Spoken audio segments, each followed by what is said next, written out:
Velkomin í Icelandic Immersion, comprehensive Icelandic for Icelandic learners.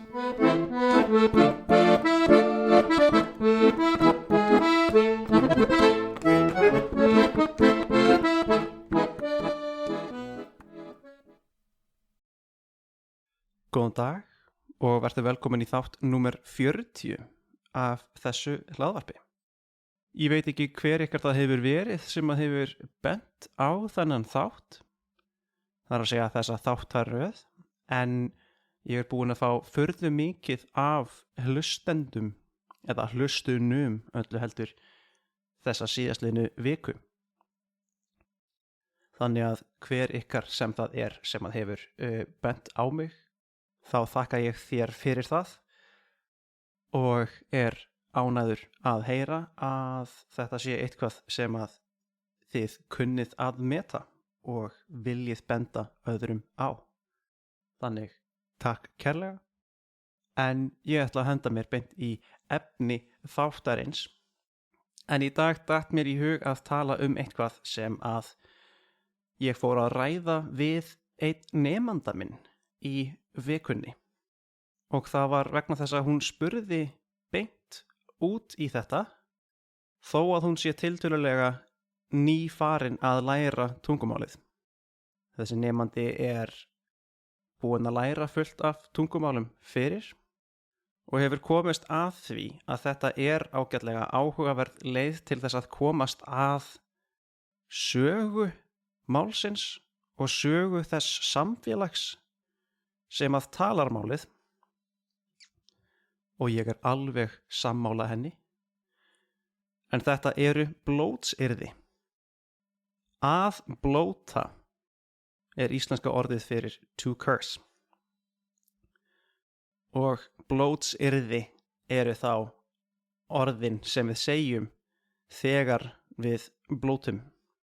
Það er alveg skondið hvað það er misjafnt á milli fólks, hvað það annað hvort lærir þetta mjög seint, því að ég held að það séu fáar kennslubækur sem að fara snemma að kenna fólki hvernig fólk á að blóta á þessu nýja tungumáli sem þau læra, ef þau tala þá það yfir höfuð, eða hvort að fólk læri blótsyrðin alfyrst. Ég þekki sjálfur fullt af fólki sem að er reiprennandi í blótsyrðum í fullt af tungumálum. Það eru margir sem að gætu kallað einhvern hóru á spænsku eða blótað á rússnesku eins og fólk hefur kannski séð í YouTube myndböndum af einhverjum krökkum að spila Minecraft eða eldra liði að spila Counter-Strike. Þetta er með þeim orðum sem að okkur þykja, allavega sumum okkar þykja mest spennandi. En ég held að ástæðan fyrir því að fólki getur þótt þetta spennandi er vegna þess að það er spenna beinlínis í orðunni. Það má ekki segja svona. Við erum bókstaflega að segja hluti sem að eru tabú. En af hverju er fólk þá að segja þessa hluti? Ég er ekki nógu vel lesin í sálfræði efnum til þess að ég geta sagt það nákvæmlega hvað það er sem gerist þegar við blótum. En í blóti er ágætlega mikil tjáning mennskunnar í manni og einhvern veginn nær maður að losa spennu sem að er til í manni, sem að fær ekki öðruvísi útrás en við að gera eitthvað stórvægilegt. Það er alveg til fólk sem að sparkar í veggi og gerir einhverja kærulausa hluti þegar að það verður reitt eða pirrað eða frústrerað. En sumum dugar það hreinlega að ná að blóta til þess að fá þessa útrás. Þannig að mér liði til dæmis ekki vel innan nýs tungumáls ef að ég gæti ekki tjáð mig fyllilega í málinu og þetta væri þá leið til þess að gera það betur. Allavega, sama hvað okkur finnst það, þá finnast svona blótsyrði í öllum málum. Ég veit ekki neitt tungumál sem ég hef rekist á ennþá sem að á ekki einhvers konar blótsyrði eða orð sem að fólk notar til að tjá pirring eða ná útrás með því að segja eitthvað sem að ekki skynsamlegt. En þá kemur þetta sem að punkturinn hjá þessum nemenda mínum, varðandi það að þetta segir eitthvað sögu þess samfélags sem að á þessi blótsyrði. Af því að það gefur til kynna hvað þessu samfélagi þykir tabú. Og hérna hef ég alveg sýnt þessu viðfangsefni einhvers konar áhuga. Ég hef búið í Evrópu, þar að segja á meginlandi Evrópu nokkuð lengi og verið í samneyti við marga útlendinga sem eru frá mörgum mismunandi stöðum í Evrópu og stundum víðar. En ég hef þá fengið að finna fyrir muninum á því hvað fólk blótar miðað við hvaðan þau eru. Án þess að geta stutt það of vel, af því að ég ekki beint málfræðingur, það langar mig lauslega að flokka svona blótsyrði í tvennt og þá að segja að það séu til blótsyrði sem að eru hreinlega til tjáningar, pirrings, til tjáningar reiði út í loftið. Sem sagt ekki beint að neinum og svo í hinum flokkinum þá það eitthvað sem að beint að öðrum, sem þá eins og uppnefni. Að þú sért að blóta einhverjum, ekki bara að blóta út í loftið. Mér finnst leiðinlegra og verra að tala þessi uppnefni af því að þá fær maður að sjá hvernig fólk ákveður að niðra fólk, to make people lesser in a singular verb in Icelandic, með því að nota heiti og hluti sem að því þykir vera niðrandi. Og hvað það þýðir að okkur þykir þessi heiti vera niðrandi segir mjög slæma hluti fólkið sem að kemur frá þessum stöðum. Þá eru til fullt af orðum sem að við erum hætt að nota vegna þess að það beinlínis í ólagi að nýta þessi heiti til þess að niðra fólk. Því að með því að niðra annað fólk með þessu, þá erum við líka að niðra þann hóp fólks sem að í rauninni þetta. Þetta það sem á ensku myndi kallast slurs. Þau eru mjög oft byggð á kvenhatri, homófóbíu, kynþáttahatri og byggist oft á mismunun gagnvart fötluðu fólki og fólki sem að þroskaskert. Og þegar maður notar þessi orð gagnvart öðrum, þá tapa allir. Þú niðrar manneskjuna, þú niðrar sjálfan þig fyrir að nota þessi heiti og þú dregur það fólk sem þú notar til að lýsa þessum einstaklingi sem þú ert að blóta, að þá niðraru þau líka. Þannig að þetta eru kringumstæður þar sem að allir tapa. Hitt þykir mér skemmtilegra, af því að þá eru fáir sem að tapa í rauninni. Þegar þú meiðir þig, til dæmis rekur tána í eitthvað, þá ertu ekki að fara að blóta einhverjum. Það var enginn sem að gerði þér það að þú rakst tána í. Þú þarft bara að koma þinni reiði og þínum sársauka út þannig að þú finnir minna fyrir honum. Og þá verður skemmtilegt að skoða hvað er fólk að segja til þess að losna við þessa reiði út í loftið. Á ensku er fólk oft að nefna hluti sem að má síður segja, sem að eru mjög kynferðisleg. Það er að segja hluti sem að eru tengdir kynlífi. En líka í bland þá eru þau líka að nota orð sem að tengjast úrgangi, that is excrement, til þess að nefna hlut sem að þau hafa upplifað sem tabú og mögulega hafa lært að sé tabú fyrst ævina.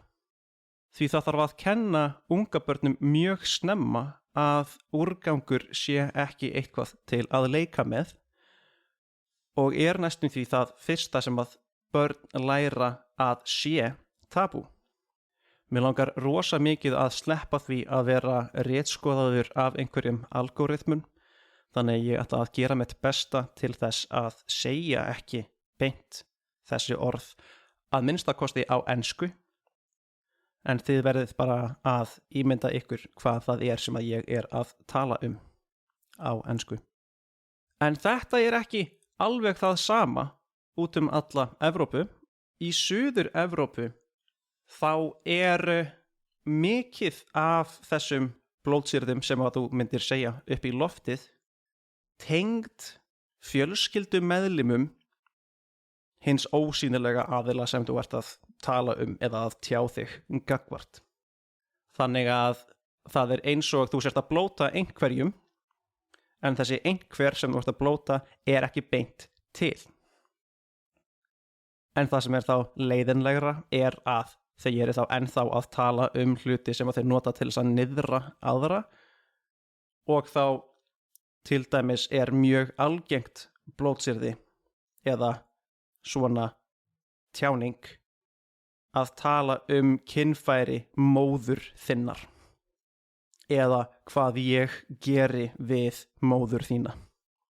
Og það sem mér finnst hrikalegast að pæla í er að ein teygjanlegasta leiðin, þar að segja það sem þú getur skipt út andlaginu, the object, í setningunni, það er setningarform sem að er blótsyrði, sem að hreinlega þýðir ég ríð þessu.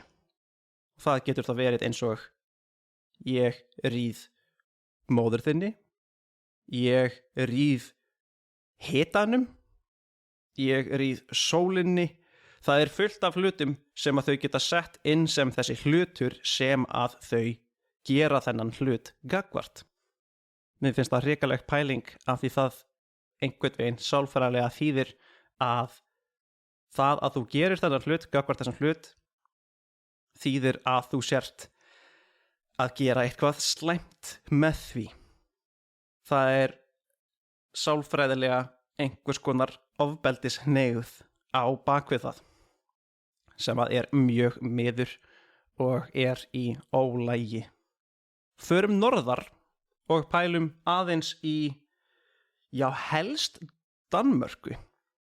Því mér finnst þau vera að gera þetta meira heldur en restin af Norðurlöndum og það er einmitt að tala svona mikið úrgang. Að þau geti einmitt meitt sig og orgað annaðhvort skítur eða piss og látið það vera þessa tjáningu. Þau eru síður að nota kynferðislegt mál eins og myndi finnast á enskunni og mér þykir það pínu áhugavert af því þetta mál er yfirleitt tengdara yngri aldurshópum á flestum öðrum stöðum í Evrópu og eða heiminum en þetta nær yfir allar kynslóðir í Danmörku. Til að komast loksins heim til Íslands þá erum við með mjög kirkjumiðað mál. Það er að segja kristni tengt. Þá eru okkar blótsyrði sem að við blótum út í loftið helst tekin frá því að við megum ekki segja hluti sem að eru í óþökk Guðs eða Krists. Þannig að það væri eins og blasphemy eða blasphemes, frekar en bein curses. Og þá til dæmis einhver sem að meiðir sig allharkalega gæti sagt í röð helvítis andskotans djöfull. Þau sem að hlustuðu á Kiki vs. Búba þáttinn minn heyra kannski hversu góð tjáning þetta er vegna þess hversu Kiki þessi orð eru. Það er hægt að spýta mikilli orku frá sér með því að segja þessi orð. Helvítis andskotans djöfull. En þessi orð þýðast bara sem hell, devil. Mjög einfaldir hlutir. Andskoti er alveg hægt að þýða eitthvað fyrir okkur merkingarlega. Við erum eiginlega bara að segja þetta sem blótsyrði í dag, en það er ekkert í orðinu andskoti, an anti-Scotsman, til sem að meikar sens fyrir Íslendinga. Á meðan helvíti að sjálfsögðu er beint orð fyrir hell og djöfull, það er sama orð og devil. Þetta er sameiginlegt með öðrum norðarmálum, eða norðurlandamálum öllu heldur. Þar sem þau tala fjanda, sem er líka íslenskt orð, eins og fan, sem að gengur bæði á sænsku og norsku. Og Finnar tala líka mjög mikið andkristileg tákn, eins og satana bergeli. Bergeli þá þýðandi einhvers konar afi djöfulsins. Ef við stökkum aðeins aftur út í heim, þá eru til þessi blótsyrði líka á ítölsku. Það er að segja einhver sem eru andkristileg, en málið er að þau eru svo mikið tabú að þú ert nánast útskúfaður fyrir það. Að þykir vera í beinu ólægi að blóta Guði. Einhvern tíma lærði ég að segja á ítölsku að Guð er hundur og ég heyrði þetta í sögu frá vini mínum sem að sagði þetta eiginlega óvart við ítalskan félaga sinn og sá ítalski hreinlega stoppaði samræðurnar til þess að skamma hann fyrir að þetta er hreinlega eitthvað sem þú segir aldrei, ekki nokkuð tíma lifa öðrum ítala að heyra þetta. Og ég sagði ítölskum nemenda mínum frá þessu í tíma þegar við vorum einmitt að ræða blótsyrði og þessa menningu þeirra og hún tók nánast sömu viðbrögð. Hún skildi að ég var ekki að segja þetta beint út, heldur var ég að taka þetta sem dæmi, en svipurinn á henni þegar ég sagði þetta staðfesti að þetta er almenn skoðun innan Ítalíu og ítalsks samfélags. Nú eru þið helst að pæla í íslensku og þá langar mig að koma með síðasta punktin sem að er í rauninni nýðyrði, eitthvað sem að niðrar aðra. Sem var dæmi sem að þessi nemandi minn sem ég talaði í byrjun þáttarins kom með.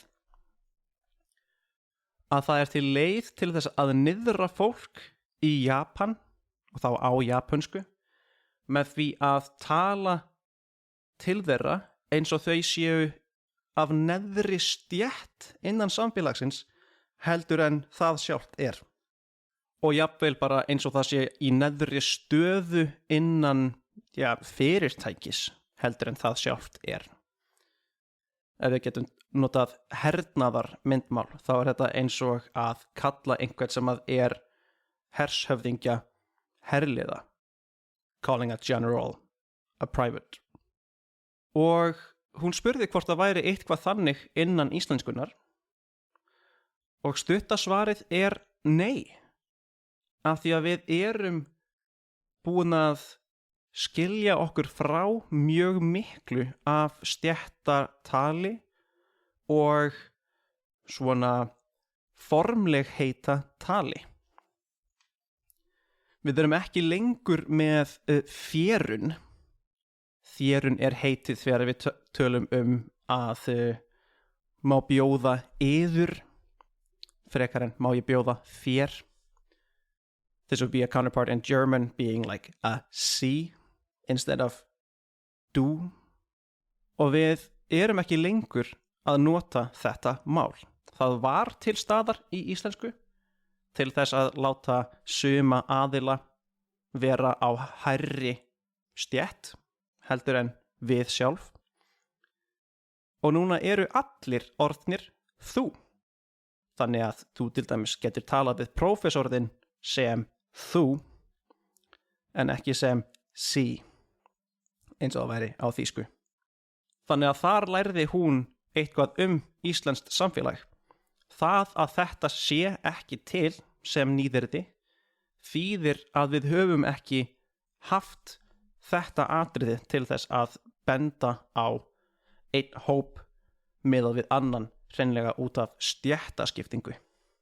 Þannig að já, það ágætlega áhugavert að kynna sér þessi atriði innan mála.